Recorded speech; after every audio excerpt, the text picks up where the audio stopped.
दोस्तों, आज हम रामदेव जी की बात करते हैं। हम सब उनका बहुत सम्मान करते हैं। उन्होंने योग से हमें इंट्रोड्यूस करवाया है, योग सिखाया है।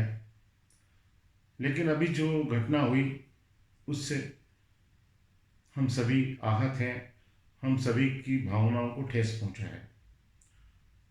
उन्होंने कहा कि 1000 डॉक्टर 2 वैक्सीन लगाने के बाद में भी मर गए, तो लोगों को क्या बचाएंगे। ये ये उन मरीजों की शहादत का सचमुच अपमान है। एक तो वो छुट्टी लेके घर भी बैठ सकते थे।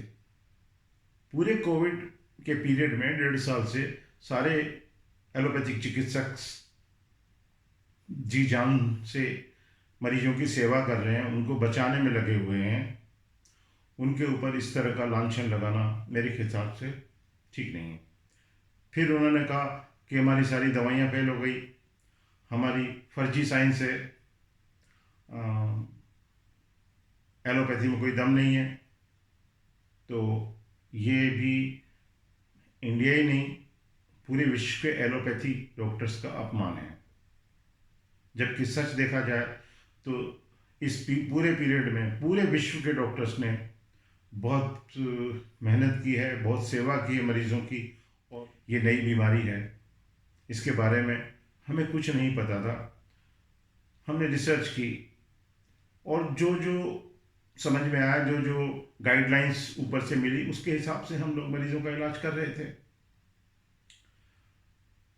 वो कहते हैं कि सब एलोपैथी डॉक्टर्स और आईएमए के पास कुछ नहीं है, हम रिसर्च करते ही नहीं हैं।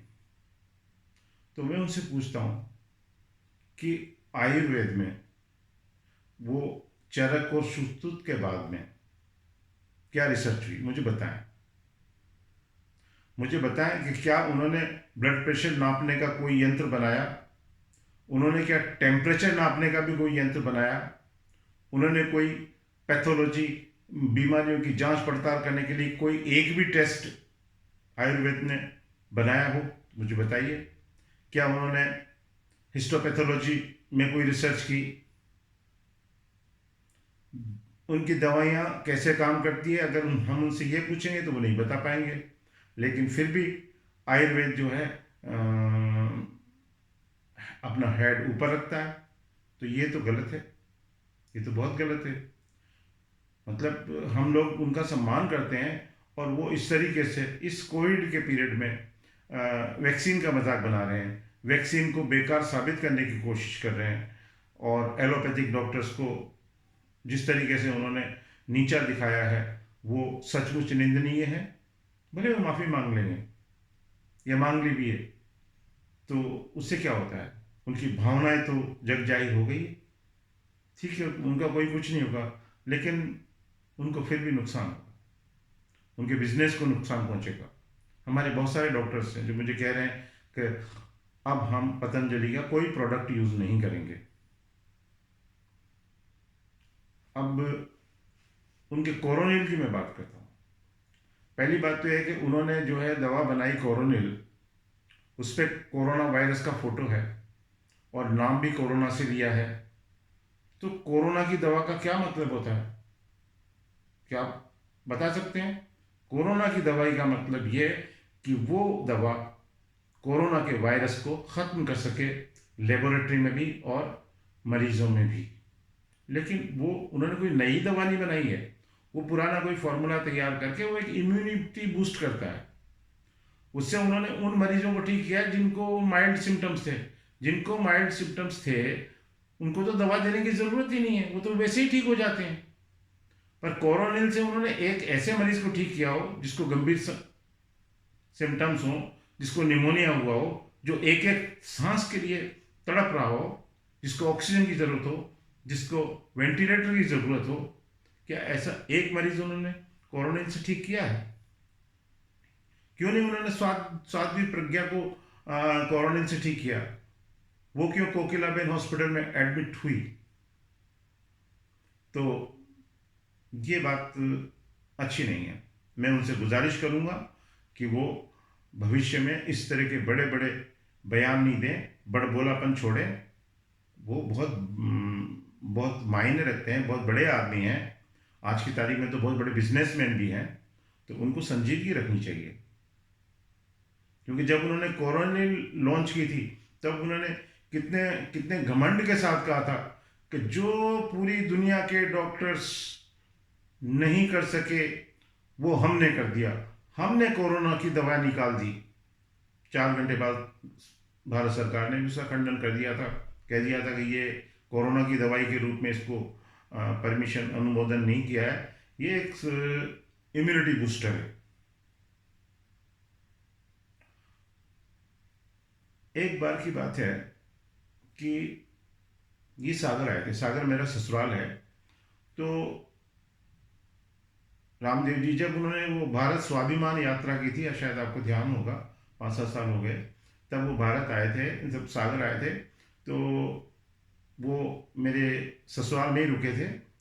मेरी वाइफ के चाचा जी हैं, राजकुमार ठाकुर और गणेश ठाकुर, वो दोनों उनसे जुड़े हुए हैं। और उनको राजकुमार ठाकुर साहब के यहीं रात्रि में निवास करना था।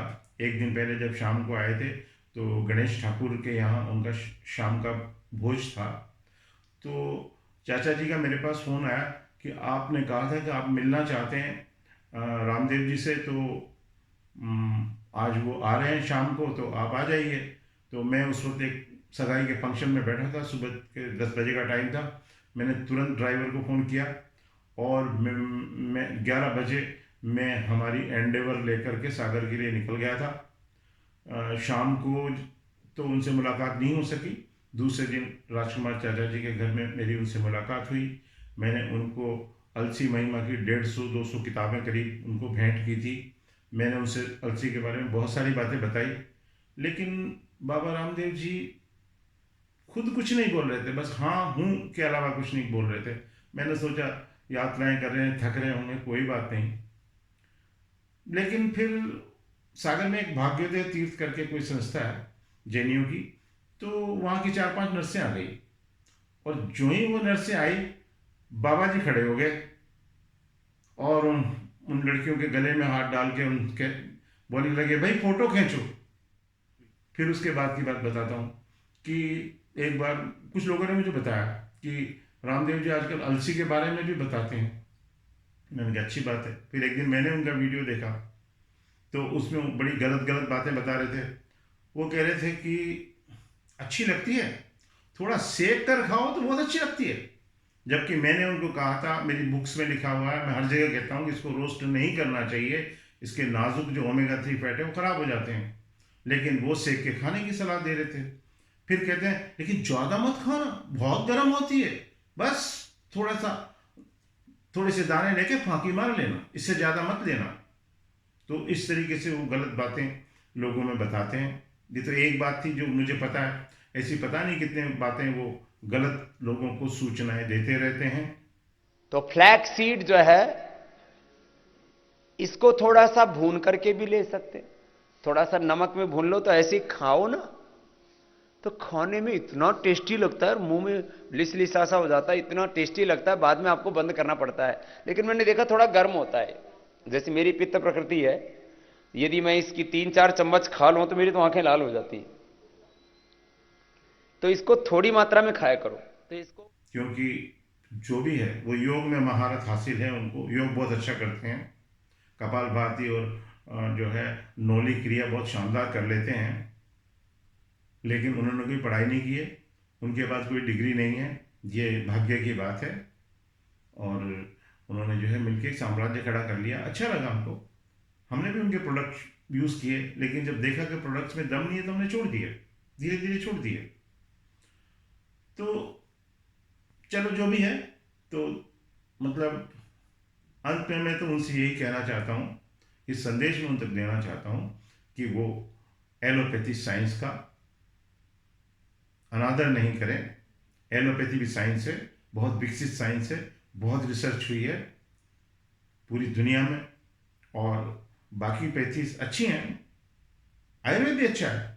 अगर इसमें रिसर्च की जाती तो ये बहुत विकसित हो सकती थी। लेकिन सिर्फ बातें करने से काम नहीं चलेगा। तो दोस्तों, ये वीडियो देखने के लिए आपका बहुत बहुत शुक्रिया। आप हमारे चैनल को सब्सक्राइब करें, लाइक करें, शेयर करें, और इसी तरीके से हम आपको और नए नए वीडियो बनाते रहेंगे, स्वास्थ्य के बारे में जानकारियाँ देते रहेंगे।